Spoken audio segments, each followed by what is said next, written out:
You know, when we talk about homophobia, we almost always focus on the direct and very real harm it does to LGBTQ plus people. And that's absolutely right. But what if that's only half the story?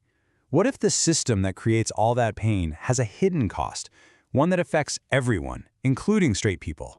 So let's just dive right into the big question for this whole explainer. Who is really harmed by homophobia? I think the answer is going to be a lot broader and maybe more surprising than most of us think. Okay, so to really get this, we got to break down two key ideas. On one side, you have homophobia. That's the obvious stuff, the fear, the hatred, the open prejudice. But holding all that up is something quieter, something more invisible. It's called heterosexism.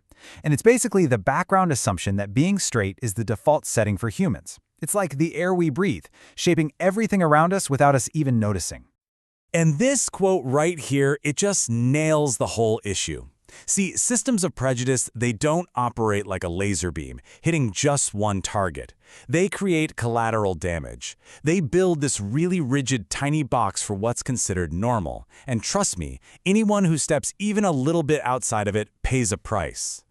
So let's start with the first major piece of that collateral damage. We're going to look at the deep and often totally invisible ways that heterosexism messes with straight men. So here's the thing. In a culture soaked in heterosexism, masculinity stops being something you just are. It becomes a performance, something you have to prove, over and over and over again. And what's the goal of that performance? Well, it's to make absolutely sure everyone knows you're not gay. This constant pressure is really the engine behind what we call toxic masculinity.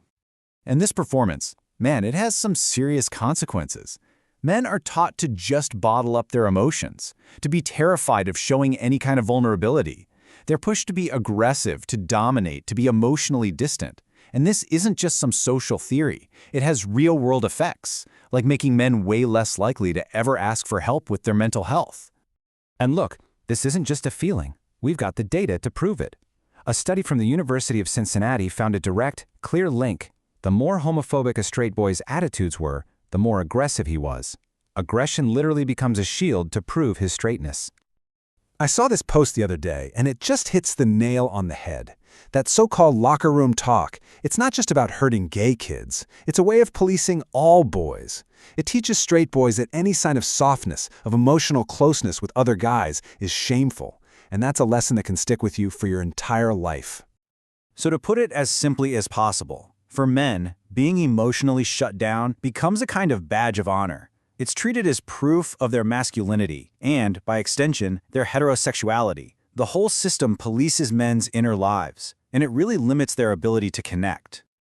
And you see, this is really just two sides of the same coin. Heterosexism puts women in a prison too.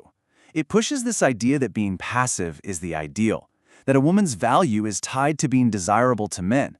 This pressure can box women in, limiting their ambitions and their sense of self just as much as it does for men. Okay, so that's the internal cost, right? The stuff happening inside our heads. Now let's zoom out a bit and look at the ripple effect, how this system can break apart friendships and families, even for straight people. The main idea here is something called courtesy stigma. It's basically guilt by association. If you're a straight person who speaks up as an ally, or you have a family member who's LGBTQ+, the stigma that's aimed at them can easily splash back onto you. And this isn't some abstract concept. It happens every single day. You see it when straight kids who just don't fit the gender mold get bullied. You see it when parents of LGBTQ+ kids get shut out by their own friends and communities. It's why people bite their tongues around certain friends, and why some allies at work have seen their careers stall. It puts a real chill on just being a decent human being. But you know, the damage isn't just social or psychological. It literally gets under your skin. There's a real, measurable physiological cost to living in a society like this. And the evidence for this is overwhelming. The American Psychological Association has found that living in a homophobic environment elevates stress for everyone. Get this, family studies show that straight parents of LGBTQ+ kids, the allies, literally have higher levels of the stress hormone cortisol. Research from Concordia University even found that it's linked to abnormal cortisol levels in straight kids, which can predict all sorts of health problems down the road. So the big takeaway here is this. That constant low-grade pressure to perform, to fit in, to navigate all these rigid social rules, it acts like a chronic stressor. It jacks up the baseline anxiety and stress hormones for every single person living inside that system. So, if the problem hurts all of us, then the solution has to help all of us, right? This is the most important part. Let's talk about how we all get free. This isn't about blame. It's about building a better way forward. And this is maybe the most important mindset shift we can make. Fighting back against these outdated norms isn't a sacrifice that straight people make for somebody else. It's about collective liberation. It means creating a world where everyone, straight, gay, all of us, has so much more freedom to just be who we are. And the great thing is, you don't have to be a superhero to start making a difference. It starts with small, simple steps, like stop assuming your new coworker's partner is the opposite gender. It means actually supporting inclusive policies where you work and live. And maybe most importantly, it means shutting up for a minute and really listening to and boosting the voices of LGBTQ+ people. It really all comes back to this one simple idea. I mean, this tweet says it all. Freedom from these rigid boxes we've built, it's a win-win for everybody. So, let's end with this thought. A world without heterosexism isn't just about making things safer for some people.